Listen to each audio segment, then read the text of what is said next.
Gracias, Marisol. Buenas tardes a todos. No sé si me escuchen bien. Por ahí espero que el audio llegue suficientemente bien hasta donde están. Vamos a empezar la presentación, o más, antes de empezar ya de lleno con lo que es la presentación, déjenme nada más, les pongo un poquito en contexto de por qué estamos viendo este tipo de tecnologías. En el caso de la presentación del día de hoy, estamos hablando de programación full stack con MIN. MIN es el acrónimo de M, de MongoDB. MongoDB es una base de datos no SQL, no relacional, ¿sí? La E de Express. Express es un componente que se integra junto con Node.js, que es el núcleo de la programación de backend que vamos a realizar, ¿sí? Aquí abajo ustedes pueden observar la N de Node y más adelante tenemos la A de Angular. Entonces, estas tecnologías están tomando mucho mercado en la actualidad. Por ejemplo, Netflix utiliza Node. Walmart utiliza Node, la NASA utiliza Node. Entonces, es una tecnología que realmente nos va a poder realizar aplicaciones en tiempo real. Entonces, a mí me parece muy interesante que puedan ustedes trabajar o generar aplicaciones en tiempo real, y gracias a Node.js nos va a permitir realizar eso. Hasta aquí, no sé si todos puedan nada más asentar con su cabeza si me están escuchando bien, o me puedan decir por ahí si tienen algún detalle. ¿Sí? ¿Me escuchan bien? Sí, perfecto. Ok, entonces déjenme, pongo en pantalla completa y vamos a iniciar.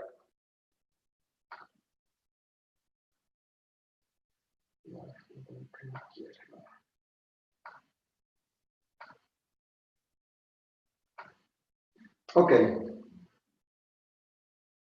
Bueno, entonces vamos a empezar a ver lo que es el full stack. ¿Qué es el full stack? Pues es una programación completa desde el cliente hacia el servidor, ¿sí? Es decir, todo lo que representa la programación de frontend y la programación de backend. Entonces, MIN, como el acrónimo Mongo, Express, Angular y Node, lo que tiene es que en todas sus capas, como aquí lo estamos observando, si se fijan, en esta parte de aquí, el frontend es Angular, pero es Angular y es programación con JavaScript. En la parte del backend vamos a programar con Node.js, ¿sí? Y con un módulo que se llama Express para poder levantar un servidor web. Entonces, también aquí la programación es con JavaScript. Y la base de datos que vamos a estar trabajando es una base de datos no SQL que se llama MongoDB. Entonces, si pueden observar en el diagrama, estamos hablando que la programación de backend, la programación de frontend y la programación de base de datos, vamos a utilizar un solo lenguaje de desarrollo, que es JavaScript. Entonces, este full stack se vuelve muy rápido de aprender, porque a comparación con un full stack, a lo mejor de LAMP, Linux, Apache, MySQL, PHP, Perl, Python, ustedes tenían que aprender de inicio, pues, el lenguaje de programación de backend, que podía ser C#, podía ser PHP, podía ser Python, podía ser Java. Ahí tenían que aprender un lenguaje de desarrollo de backend. Del lado de la base de datos tenían que aprender lenguaje SQL, ¿sí? Ya sea en la sintaxis de MySQL o en la sintaxis de SQL Server, de Oracle, DB2, etc. Y en el lado del frontend teníamos que aprender JavaScript. Entonces estamos hablando de aprender 3 lenguajes de programación diferentes en cualquier otro full stack, y en el full stack de MIN podemos estar trabajando todas las capas, trabajando perfectamente con JavaScript. Y la serialización de información, si se fijan, está estandarizada con el formato de JSON. Ok, vamos a pasar. Ahí nada más estamos representando el formato JSON. Si se fijan, es un formato bastante más liviano y bastante más compacto a comparación de un esquema o de un formato XML.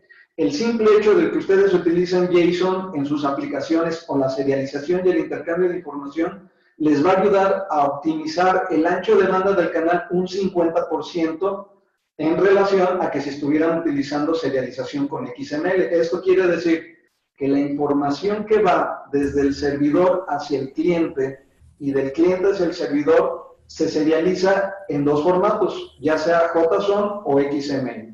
Si nosotros optamos por serializar en JSON, optimizamos 50% del ancho de banda del canal. Además de que el JSON nosotros lo podemos comprimir a través de programación y los navegadores automáticamente tienen descompresores que cuando llega la información se descompacta la información en el navegador. Utilizando la compactación dentro de lo que es JSON, podemos ahorrar hasta el 25% de ahorrar, si ahorrábamos 50%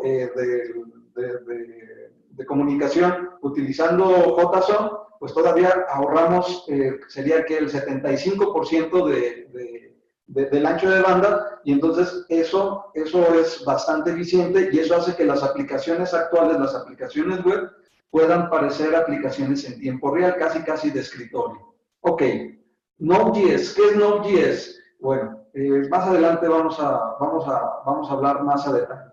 ¿Qué es Node.js? ¿Por qué es tan popular? ¿Qué puedo hacer con él? ¿Y quiénes lo usan? Bueno, número uno es un lenguaje de backend, es decir, vamos a utilizar JavaScript del lado del servidor, ¿sí? Eso es lo primero. Este lenguaje se focaliza mucho a funciones de red y también a funciones de archivos y de procesos que están corriendo dentro del equipo servidor. Entonces, esto da una versatilidad enorme para poder hacer aplicaciones de monitoreo en tiempo real, principalmente, que es para lo que se utiliza, y Node.js instala como core, como núcleo, el motor V8 de Google, ¿sí? Entonces, esto hace que Node.js sea muy versátil, sea muy potente y tiene una característica a diferencia de otros navegadores web o a través de otros navegadores, perdón, a través de otros servidores web, como lo es Apache, como lo es IIS, como lo es Tomcat. Node.js, al momento que se integra con Express para poder levantar un servidor web, es un monohilo. ¿Esto qué quiere decir? Que todas las peticiones van por un solo hilo de comunicación, a diferencia de IIS y de Apache y de Tomcat, que por cada sesión o por cada usuario que se conecta, se va generando una sesión en el servidor que va a mantener a cada uno de los usuarios. ¿Cómo logra esto Node.js?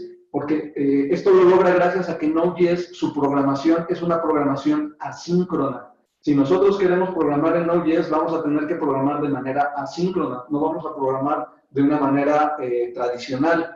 Nosotros vamos a tener que estar familiarizados con conceptos como lo que son los callbacks, conceptos como lo que son las promesas y conceptos como lo que es async await. Si nosotros logramos entender estos conceptos, nosotros vamos a poder manejar perfectamente nuestra programación asíncrona dentro de Node.js. Entonces, ¿qué sucede? Llega una petición por el hilo principal y de manera asíncrona la recibe un proceso y genera un segundo hilo de ejecución, el cual lo manda en un segundo plano, ¿sí? Y hasta que se procesa y se devuelve el retorno de esa llamada, ¿sí? Le devuelve la petición original al hilo principal que fue el que le ejecutó. Aquí tenemos que tener mucho cuidado al momento de programar con Node.js, porque si no sabemos hacer el tratamiento de callbacks, de promesas o de async await, como es un solo hilo, podemos empezar a encolar a todos los usuarios que empiecen a hacer peticiones y entonces vamos a bloquear toda nuestra aplicación. Realmente esto suele pasar y hay ejemplos donde se puede demostrar esto, donde si un proceso no lo sabemos manejar de la manera correcta, va a detener a todos los demás. Esa pudiera ser una desventaja, pero realmente son más las ventajas porque con con menor hardware podemos dar capacidad de mayor concurrencia a nuestros usuarios utilizando Node.js. Un escenario típico que se utiliza es poner un servidor Nginx, ¿sí? Un servidor de proxy inverso Nginx y servidores detrás de ese proxy inverso, servidores de Node.js. Entonces, el proxy inverso recibe una sola solicitud y empieza a balancear la carga en los diferentes servidores de Node.js y es como logra empresas como Netflix la alta concurrencia de la gran cantidad de usuarios que tienen al momento de que se conectan a la aplicación. Entonces, más o menos ese esquema es el que trabajan.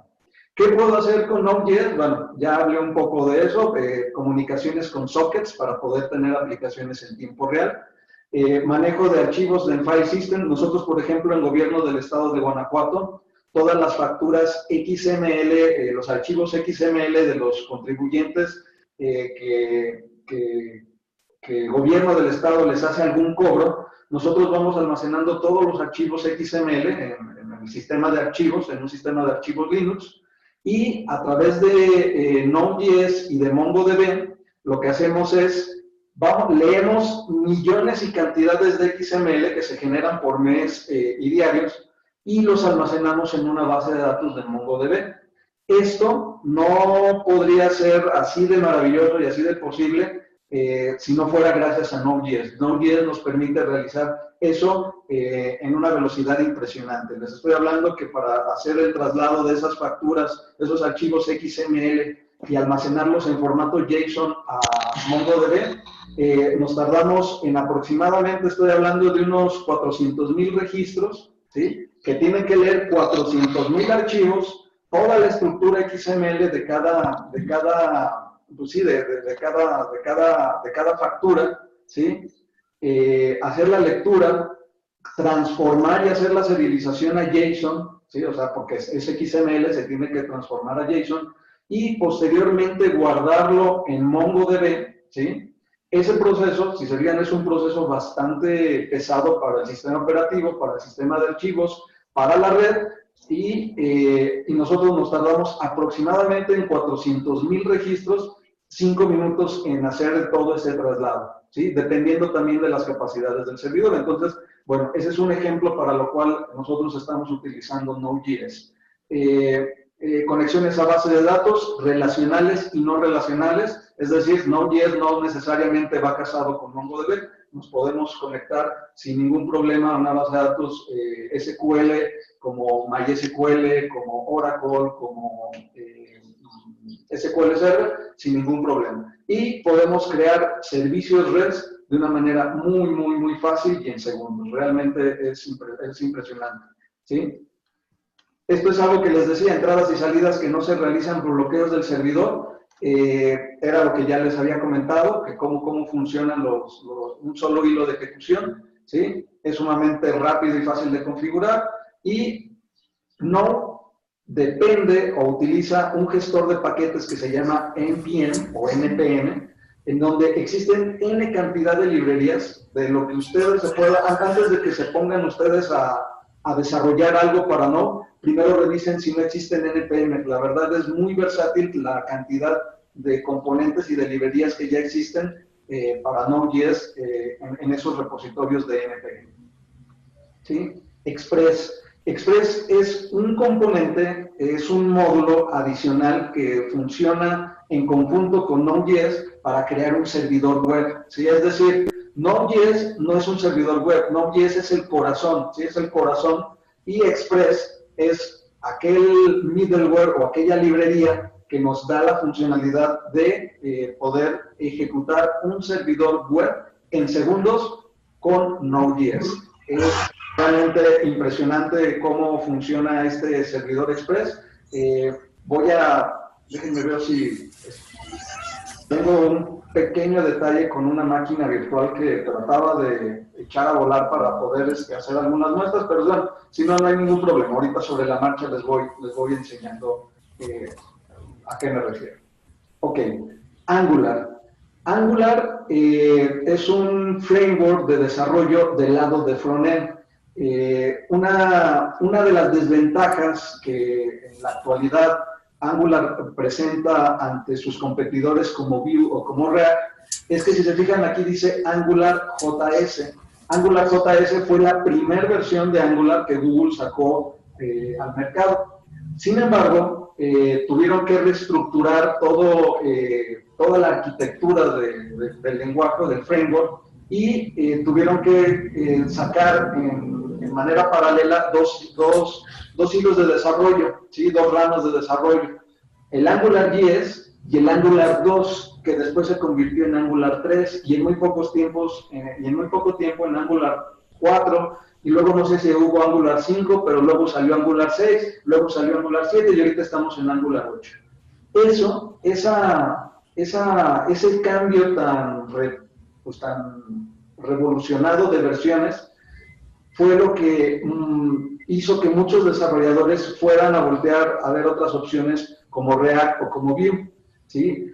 Sin embargo, Angular lo que busca hacer o lo que pretende ser es un entorno de desarrollo parecido a Java o parecido a .NET, ¿sí? Parecido a .NET o parecido a Java Enterprise, ¿sí? Pero del lado del frontend. Inclusive con TypeScript, Angular 2, Angular 7, Angular 8, se programa con TypeScript, no se programa con JavaScript. Y ese framework está tan bien estructurado que nos permite, o que no nos permite equivocarnos o generar malas prácticas de desarrollo.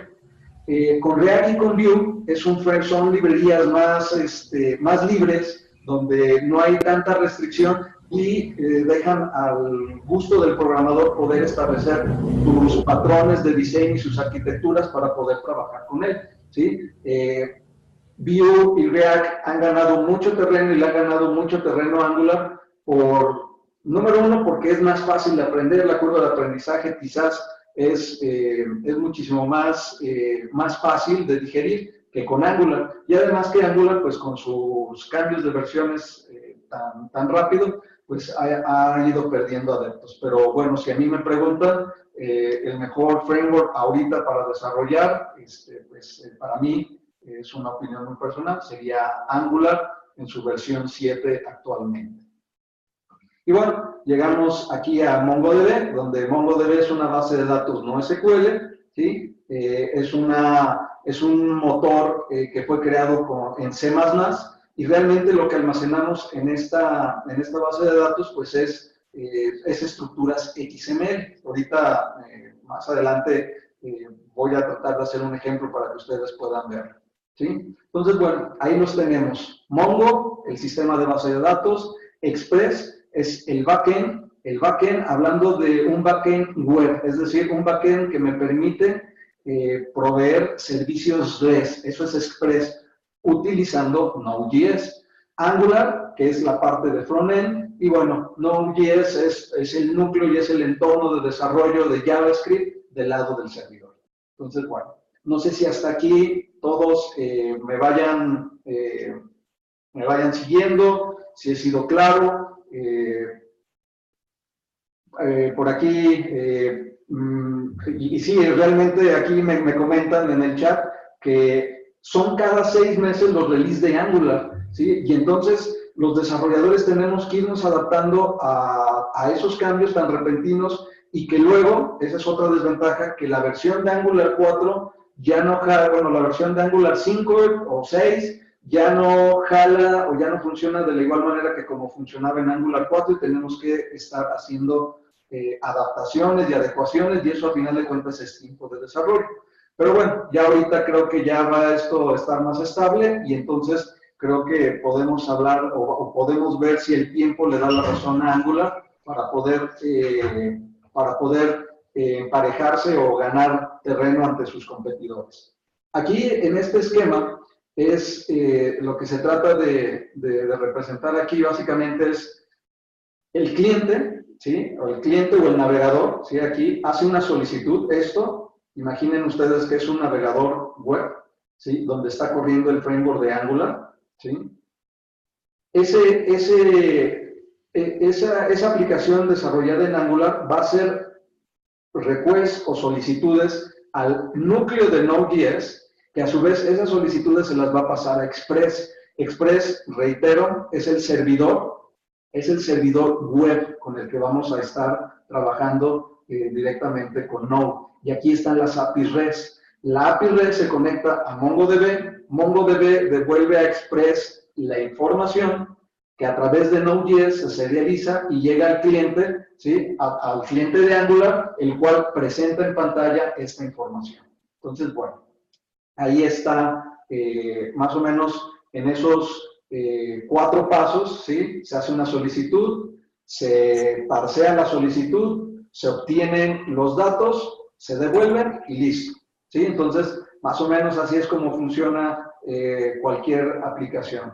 Aquí cabe señalar que la programación va a estar desacoplada, es decir, vamos a tener, o la tendencia debería de ser que vamos a tener especialistas de frontend, el caso de Angular, el caso de React, el caso de Vue, el caso de Android, el caso de iOS, ¿sí? O sea, estamos hablando de clientes, inclusive si me preguntan también el caso de Electron, son tecnologías de frontend, todas ellas, ¿sí? Frontend a nivel de dispositivos móviles, pues ahí tenemos Xamarin, tenemos Java, tenemos Swift, tenemos Objective-C, tenemos Kotlin, etcétera, ¿sí? Son tecnologías móviles, pero del cliente, ¿sí? Y está desacoplado el backend para poder generar todas las reglas de negocio y que nuestras aplicaciones de frontend consuman esas reglas de negocio, ¿sí? Pero nuestras aplicaciones de frontend no tendríamos que retrabajar nada de las reglas de negocio porque eso estaría en el backend. Y estos entornos desacoplados van a generar especialistas de backend, especialistas en desarrollo, ya sea en C#, en Java, en Node.js, en Python, en cualquier lenguaje de los que ustedes más o menos ya conocen, ¿sí? Del lado del backend. Es decir, el backend no va a haber interfase gráfica, van a ser puras librerías que se van a llamar a través de servicios REST o a través de algunos otros tipos de servicios como lo es GraphQL, ¿sí? Que es también una evolución y una mejora a los servicios REST, ¿sí? Entonces, vamos a tener ese tipo de escenarios y en la base de datos, pues vamos a tener también ahí nuestros administradores de 2 entornos muy grandes de bases de datos. Bases de datos relacionales y bases de datos no SQL, ¿sí? Entonces, si se fijan, la tecnología nos está sobrepasando y necesitamos buscar especialidades para los desarrolladores. Eso difícilmente en las organizaciones lo entienden, porque quieren que un desarrollador sea frontend, ¿sí? Sea backend, sea DBA, sea QA, sea experto en seguridad de aplicaciones web y aparte lleva la implementación y a producción a sus aplicaciones. Entonces, más la documentación, más los procesos, más el soporte. Entonces, eso hace realmente que el trabajo de un desarrollador pues sea muy extenso y que sean muchísimas áreas que tenga que dominar. Por eso la tendencia va a ser a que el desarrollador se especialice y a través de DevOps, la tecnología de DevOps que une desarrollo con operaciones, facilita el camino para llevar a la implementación. Ya después, si hay oportunidad, también les platicaré un poco de nuestra experiencia en gobierno del estado trabajando con DevOps. ¿Sí? Entonces, bueno, este esquema que está por ahí, no sé si lo logran ver, realmente lo que representa es todo lo que ven ahí es lo que hace un desarrollador, ¿sí? Un desarrollador levanta minutas, levanta los requerimientos, hace la documentación, quizás le toca el mapeo de procesos, hace casos de uso y UML, ¿sí? Hace el diseño de prototipos, tal vez con mockups, ¿sí? Hay empresas donde sí están muy bien delimitadas todas estas funciones, pero esta primera que acabo de señalar, yo lo mencionaría, yo lo englobaría el rol de un analista. Un analista debe de poder hacer todo eso, ¿sí? Luego tenemos a la parte de los desarrolladores, donde tenemos la parte web y la parte móvil, la parte de frontend y la parte de backend, ¿sí? Además de poder tener un perfecto control de versiones del código que están generando, ¿sí? Y además está el rol del DBA para poder estar administrando las datos, las bases de datos y la información. También deben de poder ser capaces de llevar a producción, ya sea en sitio o en la nube, esos aplicativos. Entonces, eso es otro rol, ¿sí? Tal vez ayudado de la gente de infraestructura para poder llevar a la nube sus aplicativos. Pero hay un detalle, la gente de infraestructura se centra más en la parte de virtualización, en la parte de servidores, pero servidores DNS, servidores de HCP, servidores de cualquier otro tipo, menos de servidores web. Esa parte de los servidores web lo descargan ese trabajo en los desarrolladores, ¿sí? Bueno, a mí donde donde he trabajado ha habido mucho esa discusión de que a veces la gente de infraestructura, de servidores, no lleva a producción bases de datos, entornos de replicaciones, entornos de proxies inversos, ese tipo de escenarios no los dominan porque son más bien expertos hacia el área de infraestructura, servidores de infraestructura, ¿sí? Y pasamos a otro rol después, el rol de QA, ¿sí? Donde se tienen que hacer los testers, se tiene que hacer el levantamiento de bugs, de issues, etcétera, ¿sí? Y por último, no perder de vista la parte del soporte de la aplicación, es decir, el soporte o el mantenimiento que se le va a dar a la aplicación cuando ya se pone en producción. Más contar con pues, herramientas de gestión y de comunicación, como esta que estamos usando ahorita, que es Zoom, ¿sí? Para la administración de proyectos como Trello, Microsoft Project, Jira, Enterprise Architect, etcétera. Entonces, si se fijan, todo esto trata de englobar lo que un desarrollador, ya sea en uno, en dos o en todos los roles, puede estar participando. Por eso, no sé si ustedes sepan que hay tanto déficit de desarrolladores, porque si se fijan, es tan versátil el campo donde nos podemos desarrollar que realmente pues somos necesarios para esta transformación digital que están viviendo las organizaciones. Entonces, pues siéntanse tranquilos que si ustedes están al día, pues pueden tener un trabajo seguro por un largo tiempo, ¿sí? Ok, del lado del frontend también nos vamos a encontrar con estas tecnologías HTML5, CC3, Bootstrap, y bueno, ahí jQuery yo le pondría una crucecita porque jQuery está a punto de morir, aunque hay muchos desarrollos todavía que lo utilizan, pero bueno, inclusive GitHub ya lo sacó ya GitHub no va a utilizar jQuery, ¿sí? Entonces, pues una razón más para voltear a ver frameworks como Angular, frameworks como Vue y frameworks como React, ¿sí? Más lo que se vaya acumulando en el transcurso de esta revolución tecnológica. También es muy importante que ustedes puedan familiarizarse con algunas herramientas, porque estas herramientas van a ser el día a día del desarrollador, ¿sí?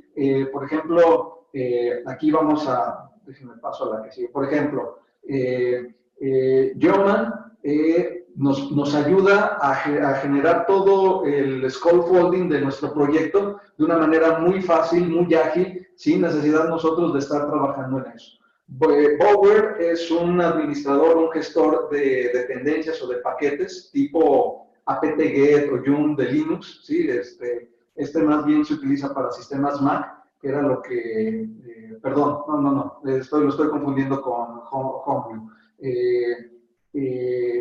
Entonces es para poder administrar toda la jerarquía de dependencias de algunas librerías.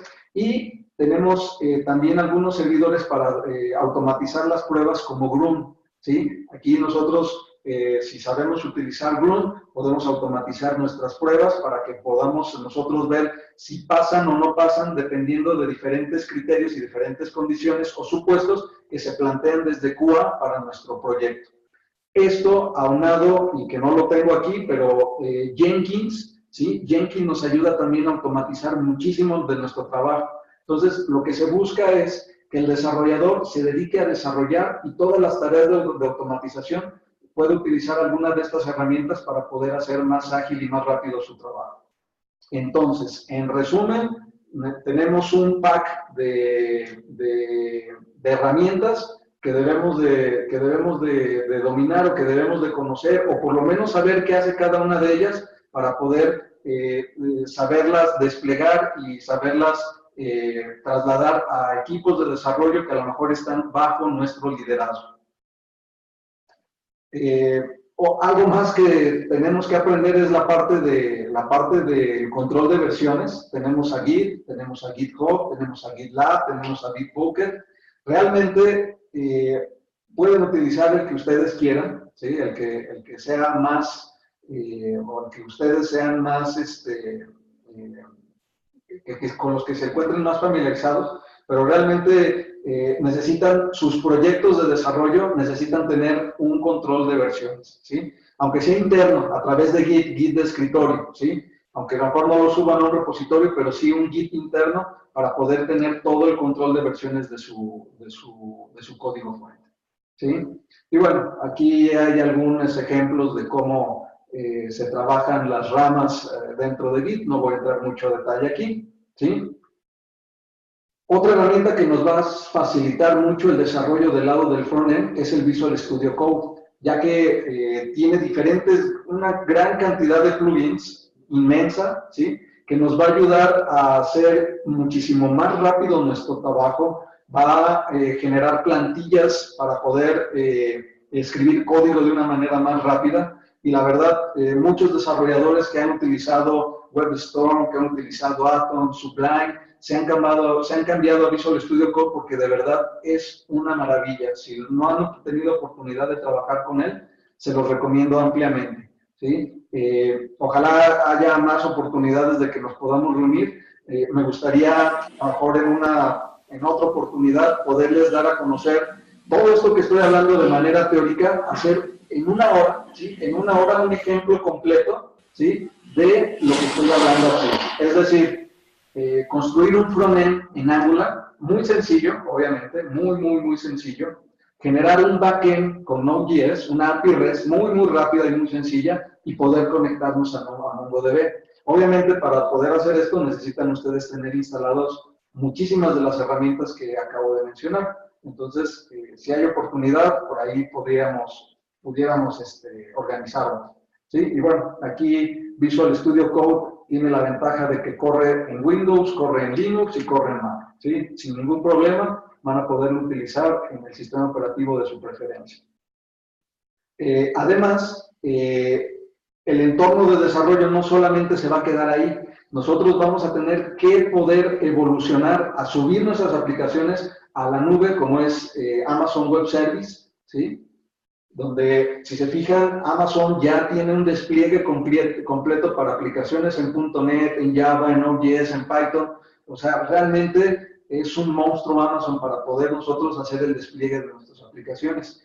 En otra entrega, digo, no sé si realmente vaya a haber más entregas, pero podemos ver cómo puedan ustedes llevar su aplicación, la misma aplicación que les estaba hablando de manera de demo, poderla llevar a un entorno de Amazon Web Service para que ustedes vean, pues número uno, lo fácil y lo rápido, más bien lo rápido que es el despliegue de un proyecto dentro de AWS, ¿sí? Entonces, otra plataforma, ¿sí? Es Azure, ¿sí? Es Azure, Windows Azure, su nube, donde también provee soporte para Node.js, ¿sí? Hablando de la tecnología MIN, que lo que trata esta plática, tanto Amazon Web Service como Azure y como Windows Azure permite ese despliegue de aplicaciones en Node.js. Asimismo, también cabe señalar, y aquí digo, Microsoft con su .NET Core ya también está buscando poder correr en sistemas operativos Linux a través de un servidor web que se llama Kestrel, ¿sí? Entonces, Microsoft se está abriendo muchísimo para poder generar soluciones y llevar .NET a sistemas operativos donde ahorita no era posible hacerlos llegar, ¿sí? Y bueno, para poder hacer estas implementaciones MIN, pues aunque nosotros como desarrolladores trabajamos o trabajaríamos en una máquina Windows, pues realmente la recomendación es poder llevar esas aplicaciones a través de Docker o de integración de DevOps a los servidores de producción. Esos servidores tendrían que ser servidores, mi recomendación o lo que yo más conozco son los servidores Ubuntu Server en su versión 16 o su versión 18 para poder llevar la aplicación. Yo no concibo una aplicación hecha con Apache, con PHP y con MySQL en un sistema Windows, en un Windows Server, ¿sí? Porque estamos trabajando con herramientas open source, ¿sí? y terminamos instalando en un servidor licenciado de Windows. Entonces, realmente eso no... Bueno, yo no le veo mucho sentido.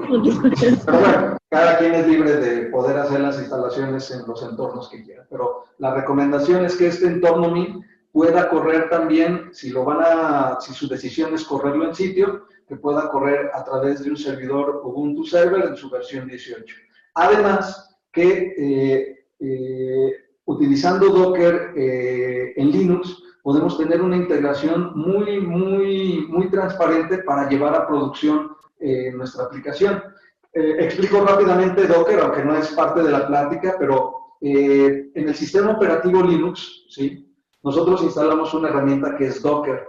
Docker lo que me va a hacer es va a generar contenedores de lo que yo le diga. Es decir, yo puedo tener un contenedor de un entorno de Node.js, es decir, ese contenedor va a correr Node.js. Puedo tener otro contenedor que va a correr MongoDB. Puedo tener los dos o puedo tenerlos en uno. Ustedes deciden cómo hacerlo. Pero, ¿cuál es la ventaja? Ese contenedor, ustedes generan una imagen. Esa imagen va a tener todas las características, todos los settings, todas las configuraciones de su entorno de desarrollo. Entonces, cuando lleven su entorno de desarrollo a producción, va a ser completamente transparente. Va a ser la misma versión de MySQL o de MongoDB o de Node o de PHP o de MySQL. Va a ser exactamente el mismo escenario en desarrollo y en producción.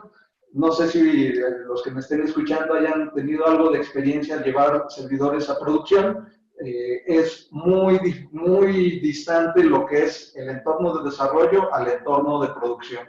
Y si se dan cuenta, con esto nos van a ahorrar muchísimo ese trabajo. Pero para poder hacer esos contenedores, tenemos que auxiliarnos de la gente de infraestructura o de servidores o de virtualización, o bien nosotros aprender. ¿Sí? Entonces, bueno, traté de resumirlo muy rápido, son 7:42, no sé si tengan alguna pregunta, sin embargo, antes de que me hagan sus preguntas, no sé si Marisol y Enrique estén de acuerdo, pero me gustaría poder, igual en otra sesión, en una hora, ¿sí? En una hora, poder ver de manera práctica todo esto que ahorita repasamos nada más de manera teórica, ¿sí? O sea, ahorita nada más lo que buscaba era que todos los que estén aquí tengan un contexto de este entorno full stack de desarrollo que se llama MIN, ¿sí? Y en una sesión posterior, si es que hay la oportunidad de que esto funciona, podemos trabajar una aplicación MIN de principio a fin. Es decir, instalaríamos Angular, instalaríamos Node, instalaríamos MongoDB y trabajaríamos una aplicación de frontend muy sencilla que mande llamar a una API en Express, corriendo con Node.js, utilizando los Socket.io para hacer el tiempo real, ¿sí? Y guardando información en una base de datos de MongoDB. En una hora haríamos la instalación y haríamos ese programa. Entonces, bueno, ahora sí, sin interrumpirlos, no sé si tengan preguntas o no, pero estamos a la hora. ¿Sí me escuchan? Igual a lo mejor estuve hablando y no me escuchaban.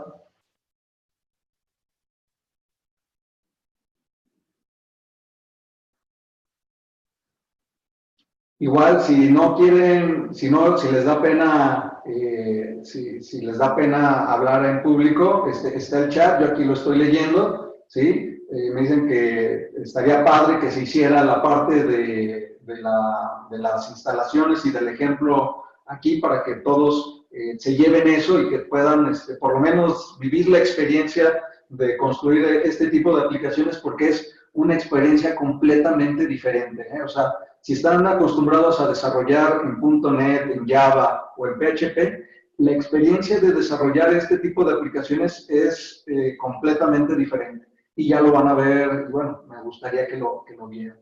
¿Sí?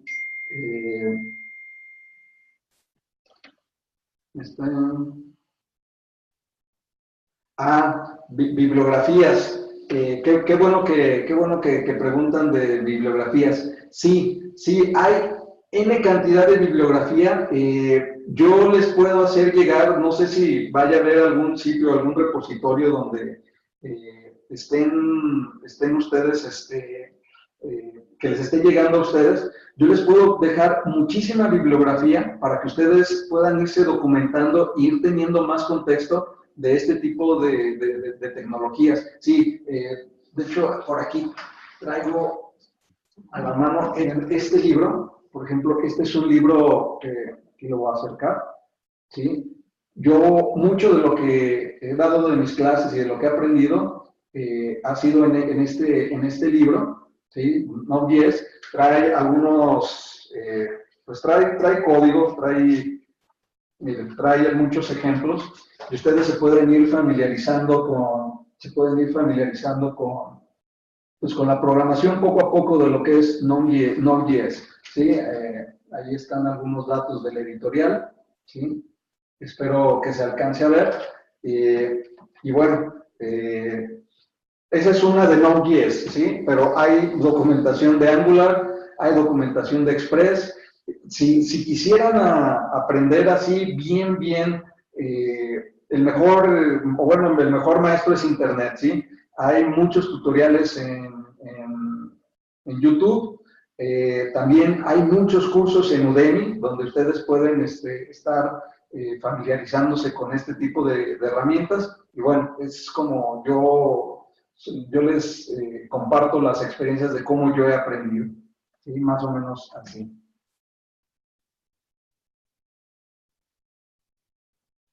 No sé si tengan alguna otra pregunta. Todavía tenemos por ahí unos 15 minutitos. Miren, si gustan, nada más para que ustedes puedan darse una idea.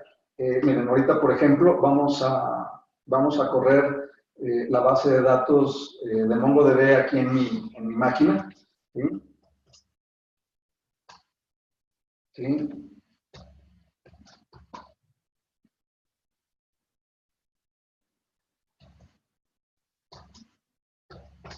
Sí, entonces, miren, obviamente yo ya tengo instalado Mongo, sí, yo ya lo tengo instalado.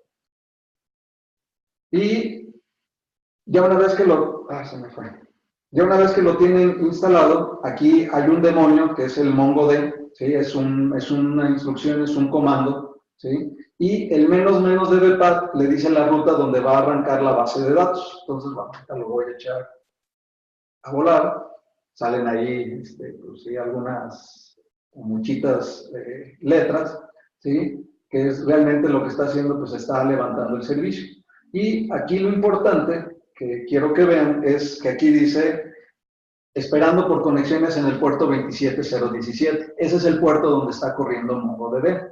Tengan mucho cuidado cuando lleven a producción su base de datos de MongoDB. Si por alguna razón no la llevan con seguridad, lo que van a hacer es, hay hackers que van a detectar que su base de datos no tiene ningún candado de seguridad y les van a secuestrar la información. Entonces, bueno, esta forma en como ahorita como estoy corriendo, como estoy corriendo ahorita MongoDB, pues es nada más para entornos de desarrollo, ¿sí? Entonces, miren, aquí me traigo para acá, sí, aquí está. Miren, entonces, una vez corriendo la base de datos, ¿sí? Aquí yo puedo generar, aquí rápidamente, déjame que me salga el clic derecho.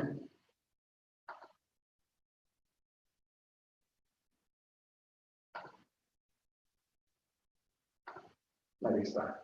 Vamos a crear una nueva base de datos, ¿sí? ¿Sí? DataSat, por ejemplo, ¿sí? Ya creé mi base de datos, o si me lo permiten rapidísimo, ¿sí?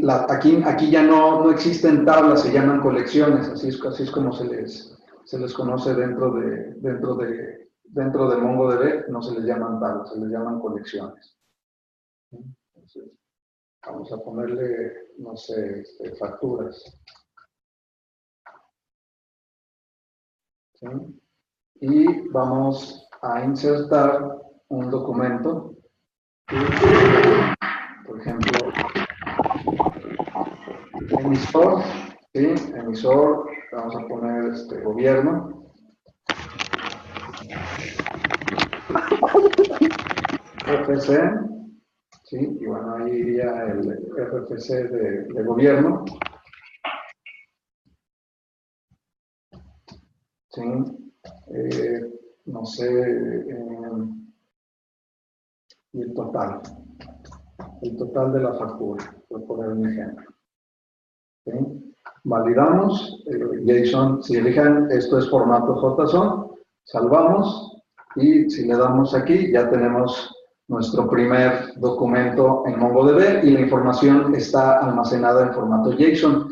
Esto hace también que sea más rápido que al momento que la API REST va a MongoDB para poder serializar en JSON la información, ya no tiene que pasar por librerías como Newtonsoft o como algún serializador o deserializador para poder convertir de los datos de la base de datos a un formato JSON, aunque ya las versiones nuevas de SQL Server 2017 ya también traen para poder almacenar JSON. ¿Sí? Y algo importante es que, por ejemplo, aquí la forma de explotar la información dentro de la base de datos, si se fijan, aquí le agregué un método com, ¿sí? Aquí está el método com y ya me dice que son un registro los que tengo ahí, ¿sí? O puedo yo ponerle, por ejemplo, bueno, aquí a lo mejor no funciona mucho, ¿sí? Pero si estuvieran en una terminal, en una terminal de MS2, el pretty lo que hace es, les muestra en la pantalla o en la consola de MS2, les muestra la información perfectamente bien ordenada para que la puedan ver.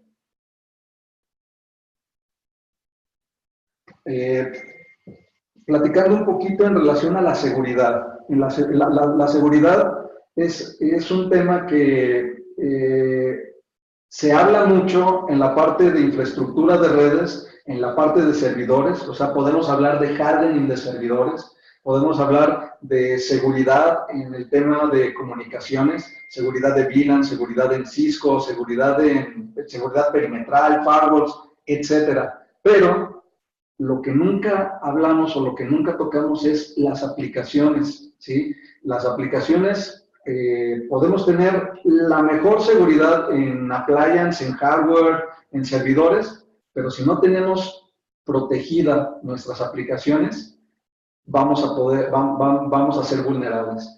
Entonces, ahí lo que se necesita hacer es, hay un proyecto que se llama OWASP, ¿sí? Que es Open Web Application Security Project, que nos dice todos los ataques más comunes que las aplicaciones web sufren día con día, y ahí están documentadas y dice cómo evitarlas, ¿sí? Voy a escribir en el chat, nada más para que no quede así al aire, ¿sí? El acrónimo, ¿sí? Así es OWASP, lo pueden consultar en internet, pueden buscar a qué se refiere, y también pudiéramos armar algunos ejemplos para que ustedes pudieran ver cómo una aplicación puede ser tan vulnerable y no depende de los appliances o de los firewalls que tengan. Son temas completamente diferentes. Aquí preguntan si MongoDB tiene límite en su motor. Sí, MongoDB sí tiene un límite, pero realmente el límite va a estar más bien asociado a la memoria, ¿sí? Y al disco duro que se tenga, donde se tenga instalado el servidor. Una recomendación para el manejo de datos, sobre todo el tema de los IOPS, los input-outputs de salida en una base de datos, son fundamentales. Inclusive, el performance de una aplicación web puede mejorar muchísimo si esos IOPS son lo suficientemente grandes para soportar los volúmenes o las cargas que se solicitan al servidor. Yo recomiendo, ¿sí? Y digo, a lo mejor sería todo un tema hablar de esto, pero si pudieran ustedes colocar discos duros de estado sólido en el servidor de base de datos, ¿sí? mejorarían muchísimo el rendimiento de lectura y de acceso, más aún que si compraran más servidor y más memoria a su aplicación. Sería cosa de que lo probaran, pero realmente un servidor de estado sólido les va a dar esa cantidad de IOPS, a lo mejor sin hacer un estudio muy profundo, ¿sí? Pero el performance y la mejora que van a ver en su aplicativo va a ser enorme, ¿sí? Entonces, otra cosa que también se me olvidaba, MongoDB trabaja unas funciones que se llaman MapReduce, y esas funciones es para poder consumir nodos de bases de datos instalados de manera distribuida en diferentes servidores, de tal forma que con esos MapReduce yo puedo estar consultando la información. Vamos a imaginar que tengo un directorio y tengo en mi primer nodo tengo de la A a la Z, y en mi segundo nodo igual de la A a la Z, y en mi tercer nodo igual de la A a la Z. El MapReduce me va a permitir yo poder hacer consultas en la base de datos del MongoDB, pero en el primer nodo de la A a la F, ¿sí? En el segundo nodo de la G a la P, y en el tercer nodo de la Q a la Z. Y entonces va a poder hacer la consulta de información de manera distribuida para obtener un solo resultado.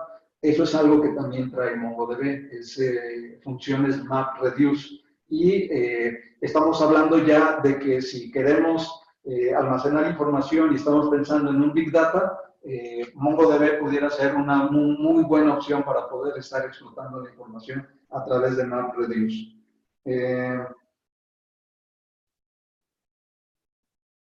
Y me preguntan aquí, a lo mejor un webinar para poder llevar a producción, también lo podemos hacer, y ese me gustaría hacerlo con Docker, con algo de Jenkins y algo de Docker, para poder que ustedes se den cuenta que lo fácil que es llevar a producción una aplicación de estas a un servidor Linux, aunque no sepan nada de Linux. Yo hice en las clases de maestría en la Facultad de Tecnologías de Información en la Universidad de La Salle con mis alumnos, llevamos una aplicación MIN, la llevamos a producción a un servidor Linux modo texto.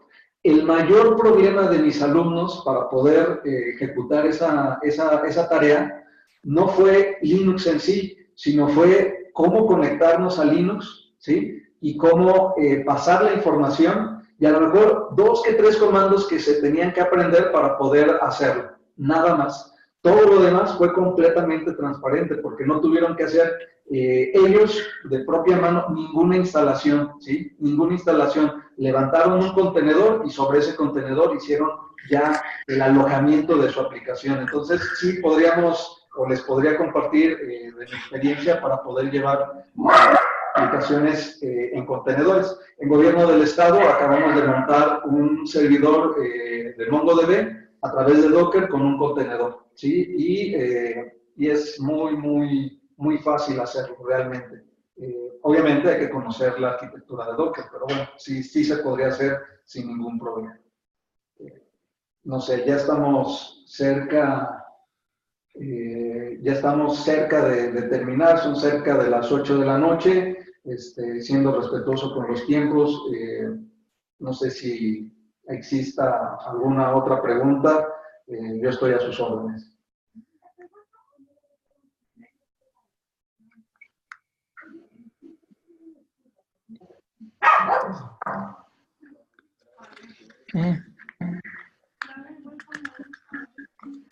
Si gustan rápidamente, así nada más, para que vean algo de Angular, así nada más, o sea, ¿qué es Angular? ¿Cómo se programa Angular? Pues ahorita aquí lo vemos rápidamente, ¿sí? Un poquito de código para que ustedes lo puedan ver.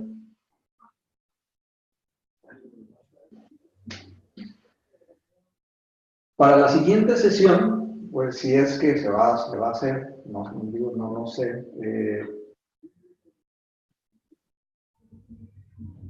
Estaría excelente que instalaran Node.js, ¿sí? Node.js, o sea, igual a lo mejor pudiéramos hacer un pequeño video tutorial, y se los dejo por ahí, en video. Quienes estén interesados en seguir la siguiente reunión, verían esa liga. Yo le dejo ese link a Marisol para que ya traigan instalados todos los prerequisitos y ya nada más nos enfoquemos en construir la aplicación. ¿Sí? Entonces yo les daría un video donde se ve la instalación de Node.js, se ve la instalación de TypeScript, se ve la instalación de Angular CLI, se ve la instalación de MongoDB, se ve la instalación de Postman, se ve la instalación de Visual Studio Code, se ve la instalación de, déjenme ver qué más, Robo 3T, ¿sí? Y creo que no se me está pasando nada más. Y bueno, dentro de Visual Studio Code, algunos plugins para que ustedes puedan estar trabajando de una manera muy cómoda desde este editor. Entonces les presento el editor. Este editor se llama Visual Studio Code. Aquí de este lado está el árbol de archivos y de este lado lo que están viendo, en este caso la programación que están viendo ahí es programación en Node.js, ¿sí? Por ahí tenemos algunas, déjenme ver si traigo por aquí. Miren, aquí traemos algunas funciones de async, await, ¿sí? Y esto es lo que les digo, que utilizamos este código para hacer toda la lectura de facturas, archivos XML y poder llevarlos a una base de datos de MongoDB, ¿sí? Entonces, bueno, ahí nada más para que se dieran cuenta un poquito de la programación.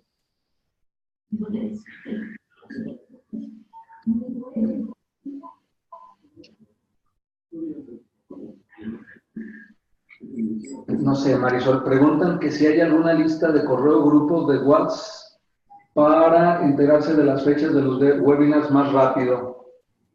Sí, yo les he estado mandando correos electrónicos de una base de datos que tenemos de egresados. No sé si la estén recibiendo todos, si alguien falta, pero si no, de todas maneras yo les estoy compartiendo ahí en el chat mi correo electrónico por si me quieren contactar y me digan, sabes que a mí no me están llegando los correos, a mí no me está llegando la información, y con todo gusto los agrego a la lista, a la base de datos, para que también a ustedes les puede estar llegando. Cualquier cuestión que quieran saber, cualquier inquietud, algunas otras propuestas de temas, con todo gusto escríbanme mperezs@delasalle.edu.mx y yo voy a estar en contacto con todos ustedes, y a su vez voy a estar en contacto también con el maestro José Luis para hacerle llegar sus inquietudes e ir preparando pues la siguiente gama de webinars que tendremos. Ok, bueno, pues la verdad me dio mucho gusto participar en este webinar.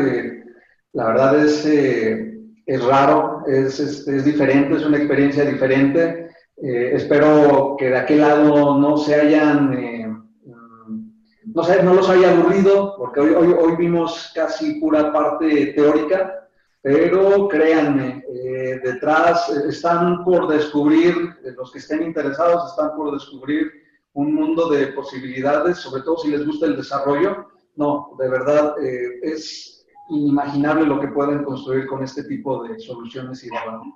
Entonces, espero que les haya gustado, de verdad.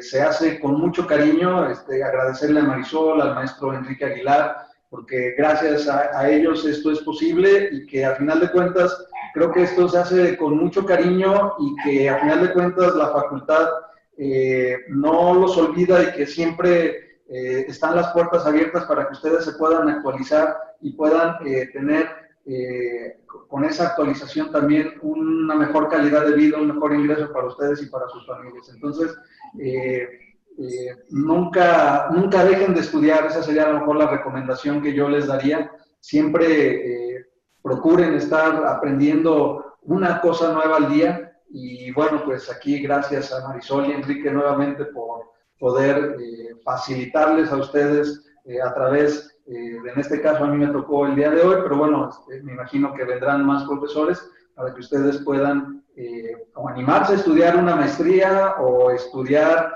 o acercarse ahí a la facultad o bien ir por su cuenta gracias a estos webinars. Pues al contrario, ingeniero, nuevamente muchísimas gracias por su tiempo, por su dedicación, por su disposición de dar y de compartir ese conocimiento tan valioso que tiene. Y pues para nosotros ha sido un gusto poderlo escuchar, poderlo ver, y pues ya quedó apalabrado, así que muy pronto estaremos nuevamente en contacto con nuevos temas. Claro que sí, Marisol, con mucho gusto, y bueno, pues no les puedo contestar en el chat, pero miren, de verdad les agradezco, los estoy leyendo por aquí su chat, de verdad yo estoy más agradecido con ustedes, y bueno, ojalá que pronto, ya sea que los vea en persona, y si no, bueno, pues por aquí a lo mejor nos estaremos viendo 2 que 3 veces, no sé, pero bueno, aquí estamos a la hora. Muchas gracias a todos por estar aquí, pues nos vemos muy pronto, yo les estaré informando y ya saben, cualquier cosa ahí tienen mi correo. Ingeniero, nuevamente muchísimas gracias. No, Marisol, muchísimas gracias a ti, muchas gracias a Enrique y bueno, me despido, buenas noches, un gusto haber estado aquí con ustedes. Hasta luego, bye.